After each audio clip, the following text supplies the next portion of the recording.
Welcome back to another edition of Gen Sports Corner.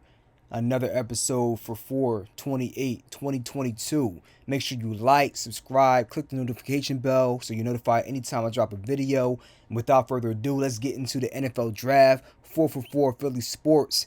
Eagles, you know what's going down tonight, Thursday night. The NFL draft is about to happen. Let's talk about what moves the Eagles may make and what would be the best moves for the Eagles in this draft. So, the Eagles right now, as it stands, they hold 2 picks in the first round. The number 15th pick from the Dolphins, the number 18th pick from the Saints, and then they have a second round and a third rounder, 51 and 83 respectively, as well as another third rounder, 101 from the Saints. But we're going to focus on the first round here. Let's look at some of the prospects, see what they're hitting for. So, a lot of speculation on the wide receiver position, cornerback, as well as linebacker. Obviously, that's been a thing for years and years now. But the top prospects in this draft, at least where the Eagles are going to fall at, in my mind, are the 2 D tackles from Georgia, Jordan Davis and Devontae Watt, Derek Stingley, the cornerback from LSU, who may not be there, but hopefully he is, Jameson Williams from Bama, who had the ACL tear in his leg in the championship game, but nowadays, ACL tears are not the death sentence they were back in the 90s, 80s, 70s, blah, blah, blah. I mean, Jeremy Maclin had an ACL tear at Mizzou in 2006, came back from it fine, and had another ACL tear 7 years later with the Eagles, and then came back a year later and had the best season of his career with 1,300 yards, 1,400 yards, whatnot, with Chip Kelly, and looked fast as hell. Still looked like he was running a 4.38, so same thing with John Ross. Now, he didn't have the same career Maclin had, but look, he tore his ACL in college, right? And then came out at the combine and ran a 4.28, 4.26, 4.22. I can't remember. Either way, he had one of the fastest times ever recorded in combine history.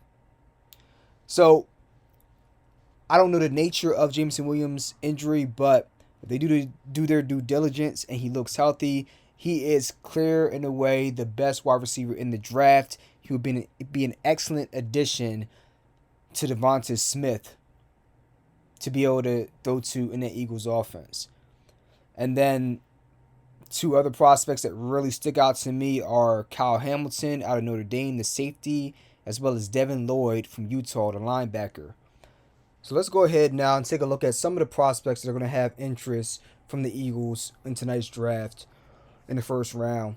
The first of which being Devontae Watt out of Georgia, 6'6", 340, great at stuffing the run, but also has very good pass rush moves. And if you look at that Georgia defense, you saw how they operate, complete monsters on defense.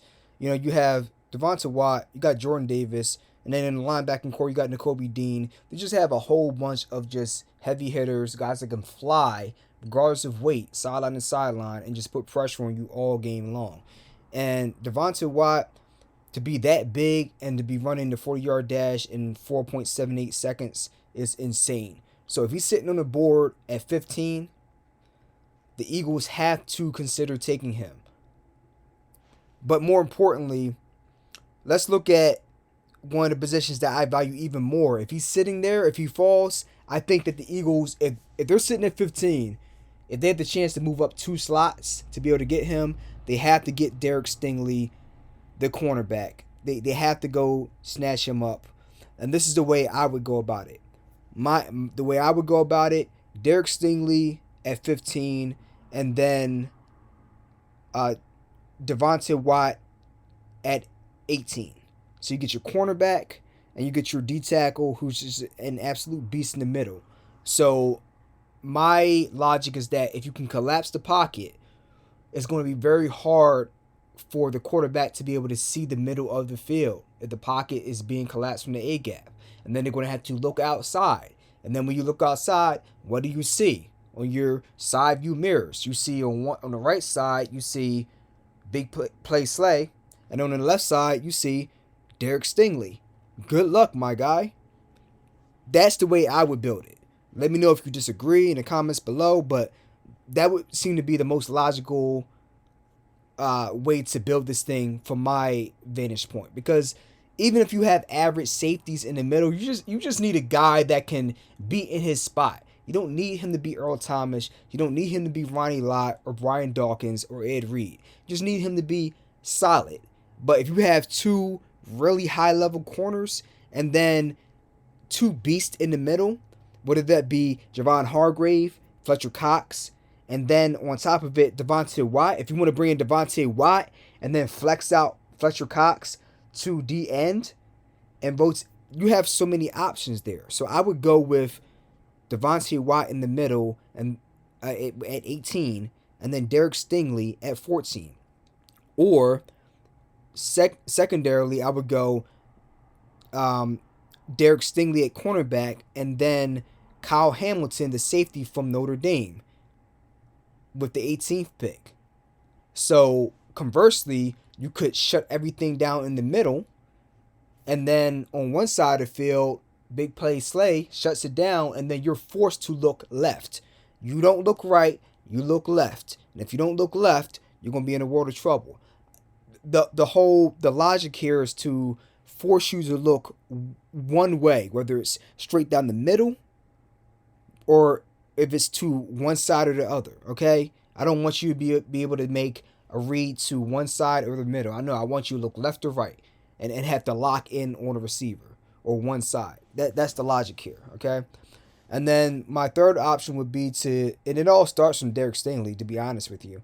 Derek Stingley with the 15th pick, and then Jameson Williams with the 18th pick, the wide receiver out of Bama.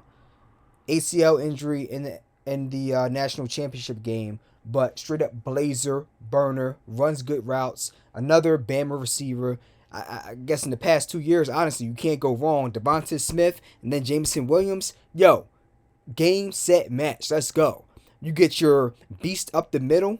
You get your cornerback on the outside to match with Slay. And then you get your wide receiver to blow the top off the coverage on offense.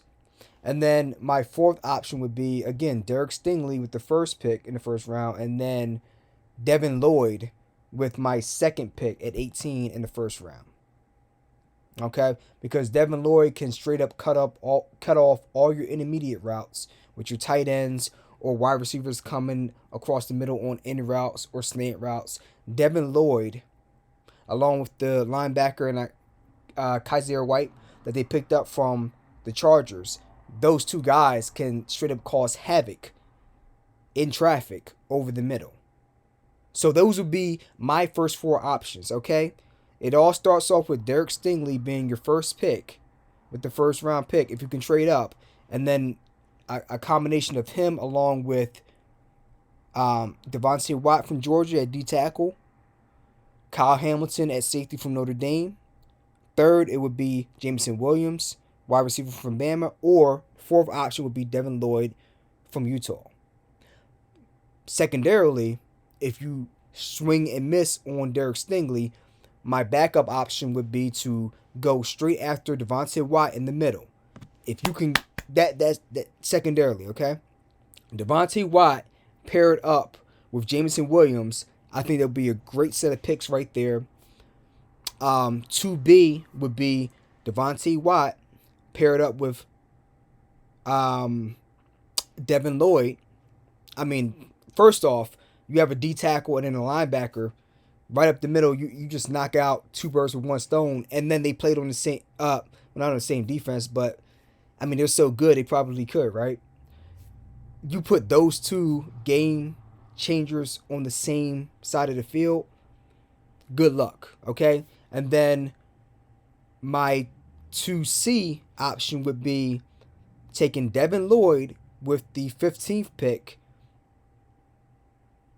Excuse me. Let me flip that. With 2C, okay? My third option on my backup plan would be Kyle Hamilton with my 15th pick. And then with the 18th pick, I would go ahead and take Devin Lloyd, okay? I just like building up the middle, because if you can take the middle away, the throws to the boundaries are just much more difficult to make consistently. So if you can just make it a log jam, a traffic jam up the middle, whether that's pressure up the middle from the D line, whether that's fast, rangy linebackers in that 5 to 10 yard depth zone behind the line of scrimmage, or whether that's a safety who's just a ball hawk down the middle, you make it so much harder for those easy, quick hitter slant routes, in routes, deep in routes, post routes. You make it hard for all those easier throws where you have more room for error. Because when you throw to the outside, you have the sideline as the 12th defender. There's 11 players on the field on defense, but the sideline is the 12th defender. So if you're throwing to their sidelines constantly, it's going to be harder. You can make those throws, yes, but you'll make them with less frequency and less accuracy than you could if you were throwing over the middle.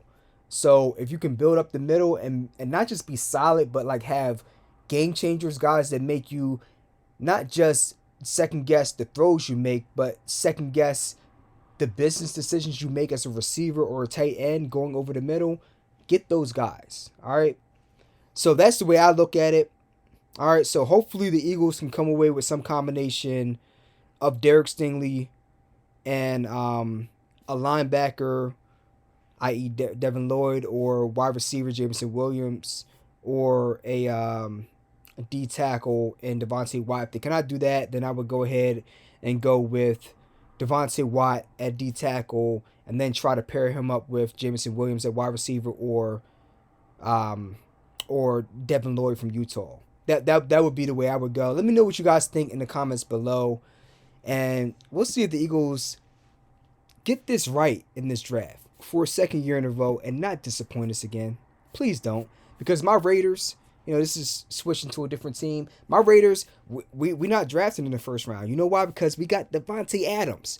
You name me one player, not even with receiver, one player in the first round who's going to have the impact that Devontae Adams is going to have on any team, let alone the Las Vegas Raiders. All right, so we got our job done. I need to see my birds fly high and get this right, okay? Let me know what you guys think about this. I'll be dropping a video tomorrow, completely unrelated to this, regarding boxing.